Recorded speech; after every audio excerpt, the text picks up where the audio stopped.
जय श्री महाकाल के दोस्तों। मैं अंशुल द्विवेदी, आपका अपने इस MP exam by Anshul Dwivedi के यूट्यूब चैनल पे आप सभी का स्वागत करता हूं। मैं आज आपके सामने बात करूंगा एमपी पुलिस की एग्ज़ाम के बारे में। जो एमपी पुलिस का हाल ही में जो इसने फॉर्म फिलअप की डेट दिया था वो समाप्त हो चुकी है।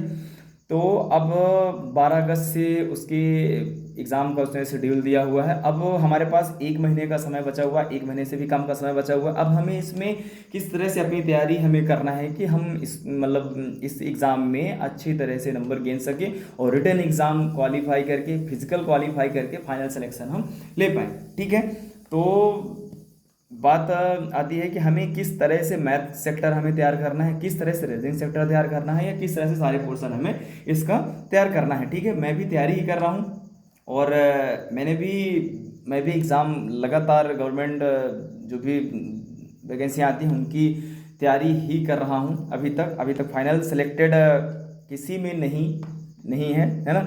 और मैंने जो है तो ट्रेनिंग ऑफिसर IIT में जो ट्रेनिंग ऑफिसर होता है उसका एग्ज़ाम दिया, तो उससे मेरा कुछ वेटिंग से है।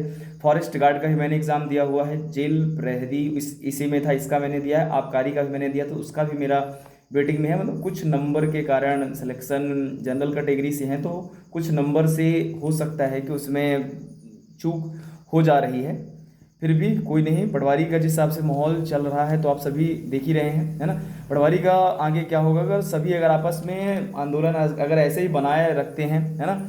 जो बड़ी बड़ी एकेडमी हैं अगर उन सरों का अगर समर्थन करते हैं, जैसे गोपाल सर हैं अपने अतुल एकेडमी वाले, है ना, तो अगर आप बना रखते हैं तो उनके सपोर्ट से ये चीज़ें जो है तो मुमकिन है। क्योंकि सरकार भी अब इसमें हस्तक्षेप करना इसने शुरू कर दिया है, तो जल्द से जल्द इसका कोई एक सही सोल्यूशन निकलेगा। जो मेहनत करके जो सिलेक्शन जिन्होंने लिया है उनका निश्चित रूप से उनके साथ कोई ऐसी गड़बड़ी उनके साथ नहीं होनी चाहिए, उनका सिलेक्शन होना चाहिए, क्योंकि वो भाई वो मेहनत करके वो सफल हुए हैं।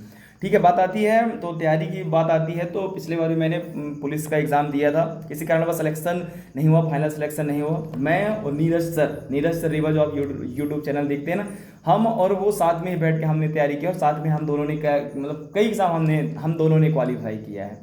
ठीक है, बात आती है एमपी पुलिस के एग्जाम पैटर्न के बारे में। एमपी पुलिस के एग्जाम पैटर्न के बारे में बात करते हैं तो 100 नंबर का पहला तो इसमें एग्जाम होना है।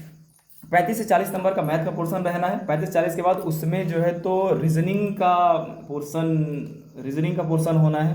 हाँ, तो एमपी पुलिस में क्या है कि 100 नंबर का पोर्शन आता है, तो इसमें 35 से 40 नंबर या फिर ये पोर्शन घट बढ़ जाता है। रीजनिंग मतलब मैथ का रहता है, फिर रीजनिंग का रहता है, 30-35 क्वेश्चन या 40 क्वेश्चन का भी कर देता है। इसके बाद बचे हुए पोर्शन पे वो एमपीजी का डालता है, करंट अफेयर डालता है, कंप्यूटर डालता है, साइंस के क्वेश्चन डालता है। सारी चीज़ें इसमें रहती हैं। हम बात करते हैं, सबसे पहले भी हम बात करते हैं गणित के पोर्शन की। तो गणित के पोर्शन का में क्या होना चाहिए, अभी मैंने भी एग्जाम दिया, आशा करता हूँ कि आप सभी ने भी एग्जाम दिया होगा। अभी जो फॉरेस्ट गार्ड का एग्जाम हुआ या फिर जो है तो एक्साइज का एग्जाम हुआ, पटवारी का एग्जाम आपने देख ही लिया कि उसमें किस प्रकार से जीके का पोर्शन, क्या मैथ का पोर्शन, रीजनिंग का पोर्शन किस प्रकार से पूछा जाता है। तो मैं बात करता हूँ सबसे पहले गणित के पोर्शन की। तो सबसे पहले तो हमें क्या करना है कि हमें प्रीवियस ईयर के पेपर को हमें सॉल्व करना है। प्रीवियस ईयर के पेपर को सॉल्व करना है। प्रीवियस ईयर का पेपर का मतलब है कि 2017 के नहीं, क्योंकि वो ओल्ड पैटर्न हो चुका है। हमें 2022 के पोर्शन का, हमें जो 2022 के जो प्रीवियस ईयर के क्वेश्चन पेपर है हमें अच्छी तरीके से हमें सॉल्व करना है। मैथ के क्वेश्चन, रीजनिंग क्वेश्चन, जीके, मतलब पूरा पेपर हमें सॉल्व करना है। और उस पेपर में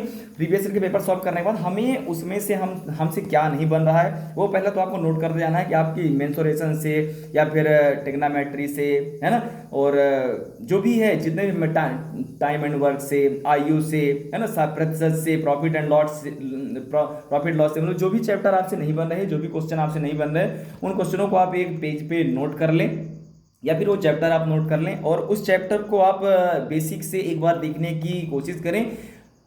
मेरा ऐसा मानना है कि आप जब नेक्स्ट प्रीवियस ईयर का पेपर देंगे उसको पढ़ने के बाद तो आप उससे कहीं ज़्यादा नंबर आप उसमें गेन करेंगे। ठीक है, पहले तो पुराने प्रीवियस ईयर के पेपर कांस्टेबल के लगाना है 2022 वाले। इसके बाद जो अभी आबकारी के और फॉरेस्ट गार्ड के जो पेपर हुए हैं उनके प्रीवियस ईयर के पेपर आपको साइट पे मिल जाएंगे। उनके प्रीवियस ईयर के पेपर निकाल के आपको उनको सॉल्व करना है।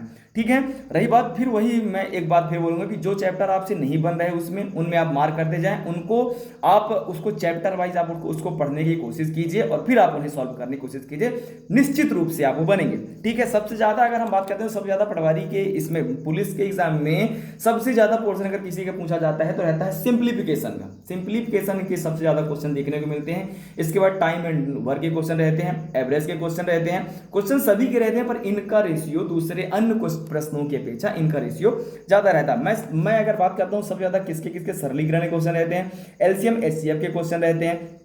अभी आपने जो 2022 का पैटर्न देखा उसमें विभाज्यता के नियम से काफी क्वेश्चन बन रहे थे और काफी अच्छे क्वेश्चन बन रहे हैं, तो इसे आपको देख लेना है। सांख्यिकी से आपको देख लेना है, सांख्यिकी से क्या माध्य माध्यिका बहुलक रेंज परास, ये आपको काफी अच्छे से देखना है। नॉर्मल क्वेश्चन पूछे जाते हैं, क्वेश्चन का लेवल इतना हाई नहीं रहता, पर पढ़ के जाना है आपको, तभी आप उसको कर पाएंगे। ठीक है। फिर बात आती है परसेंटेज की। परसेंटेज से 1 या 2 क्वेश्चन रहते हैं, प्रॉफिट लॉस से 1 या 2 क्वेश्चन रहते हैं, औसत से 1 या 2 क्वेश्चन रहते हैं, सीआईएसआई से 1 या 2 क्वेश्चन रहते हैं। टाइम एंड वर्क मैंने बता ही दिया।